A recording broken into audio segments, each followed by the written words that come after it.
What is up, everybody? Welcome back to Phones and Drones. Wanted to give you a quick side-by-side comparison between OnePlus's own 6 and Samsung's Galaxy S9 Plus. A lot of you guys have been asking for a comparison video. I know these are two of the more popular devices nowadays. I want to go ahead and give you a quick spec rundown as well as a little hands-on time between the two devices. Let's go ahead and jump right into this. Right off the bat, you can see they have a similar build quality. They're made of all metal and glass. I've had no issues with either phone. They are both phenomenal and easy to hold. Personally, I like the way OnePlus has designed this device. It's a little easier in my hand. So there you go, right off the bat on that one.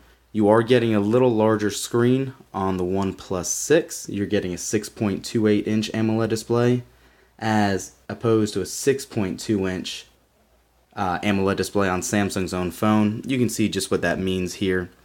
Very, very comparable in images.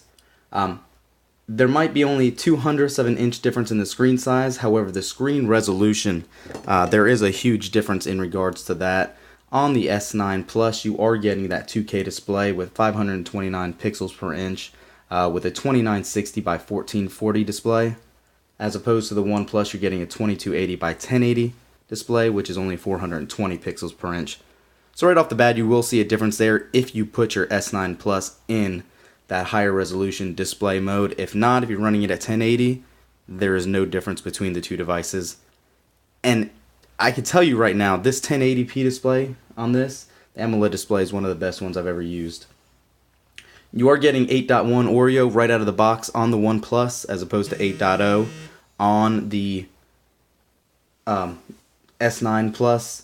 So keep that in mind. We know Samsung does not have the best record at updating their operating systems timely. So if that's a major factor for you, OnePlus might be the better way to go. You do have upgradable storage. You have a 256 gigabyte memory card micro SD slot on the S9. You do not get that on the OnePlus. You do get dual SIM though. They both do have NFC services. NFC on the OnePlus 6, only Google Pay on this. You do have NFC and MST for Samsung Pay as well. They both have Snapdragon 845 processors. 6 gigs of RAM on the base model. You can get 8 gigs if you choose to upgrade on the OnePlus 6. They both do have Bluetooth 5.0. You are getting a 3.5mm headphone jack and USB Type-C at the bottom of both these devices.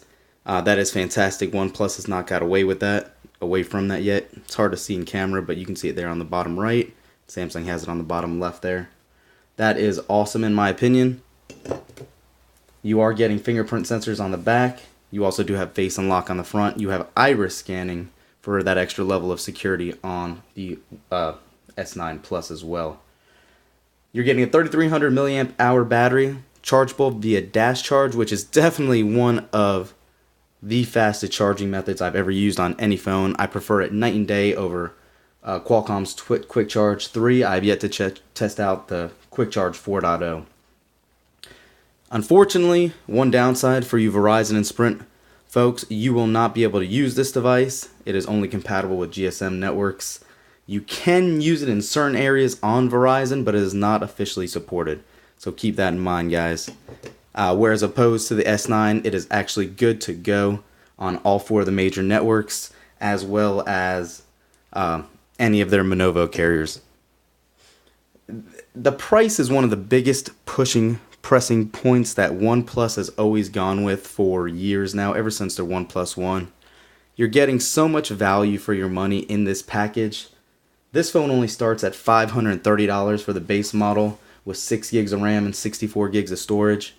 The base model of the Samsung Galaxy S9 Plus is $840.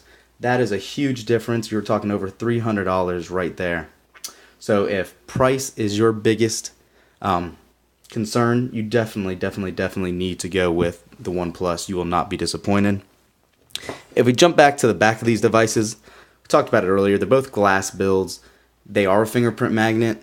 However, they both do have dual cameras on the back. You're getting, I believe it's 2160, so you're getting 4K resolution at 60 frames per second stabilized on the OnePlus 6, which is phenomenal. And the max resolution on the other one, you're getting 2160 also. by 60 frames. You have 1080p recording at, I believe, 30, 60, and 120 frames on the S6, and then you only have 1080 at 240 frames on the S9 Plus. They do both offer super slow motion, as they call it. You are getting the 960 frames per second at 720 p resolution. Kind of take what you want. I found Samsung's implementation of the super slow motion, where it'll automatically record whatever's in your box, a lot easier to go with as opposed to the OnePlus 6. However, you are only getting, I think it's like 0.2 or 0.02 of a second of a clip to record here. OnePlus actually lets you get a minute of slow motion footage. A minute. That's pretty ridiculous. At, I believe it's 240 frames per second or something of that nature. Huge difference. Yes, it's not as slow, but yes, it is more useful personally. I'm excited to definitely give it a try here shortly. I've only been using it for 2 weeks. I have not actually gone hands-on with that yet. Having said that, let's go ahead and show you the devices a little better. Both look gorgeous in hand. As you can see on the left of the S9 Plus, you have your volume rocker and your pointless Bixby button. Samsung 2018, you just got to get away from that button, or let us remap it please to Google Assistant. You have your power button on your right side, SIM card on the top, and we showed you earlier your speaker as well as your USB Type-C on there. Speaking of the speaker, you are getting dual speakers on the S9 Plus, the front headphone speaker and the bottom down firing speaker connect to give you stereo speakers. Fortunately, you are not getting that on the OnePlus. You're getting an alert slider on the top right side over here and a single firing downward speaker. Sounds pretty good. Definitely not one of the best speakers that I have used though. So just keep that in mind if you listen to a lot of music on your cell phone. Let's go ahead and unlock these devices. Get right into it.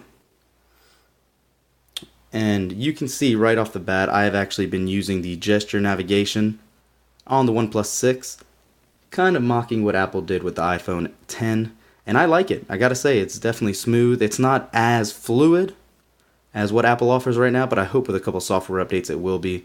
It works pretty well in my opinion. Both these phones are blazing fast though. I've had no issues with either of them. They both just fly. Less hiccups on the OnePlus 6 for sure. Not sure if that's because it's still a new device or what, but either one you will not be disappointed with. And you could see just how much they resemble each other as far as size goes. Go ahead and put that down for you to see. Let's go ahead and jump into Chrome really quick. And let's go to Yahoo really quickly.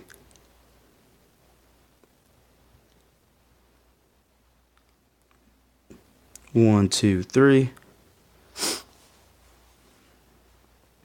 And you can see it got beat out by the Samsung S9 on that quick page load comparison. Let's try ESPN. 1, 2, 3. I'm not going to go in depth with a whole breakdown of a speed comparison. If you want to see that, leave a comment down below and we can make another video in regards to that as well. I just want to give you guys a quick idea of what you would get between these two devices. You can see what that different screen real estate gives you as well. Let me know down below, guys. Are you going to be picking up the OnePlus 6? I'll throw a link up in the description with a $20 off code if you go ahead and purchase through the affiliate link. What do you guys think about the device? Give this video a thumbs up. Subscribe to the channel. We'll be doing a lot more in regards to comparing this OnePlus device with my Pixel 2 XL as well as the Sony XZ2 very soon here, so you don't want to miss that. Till next time, guys.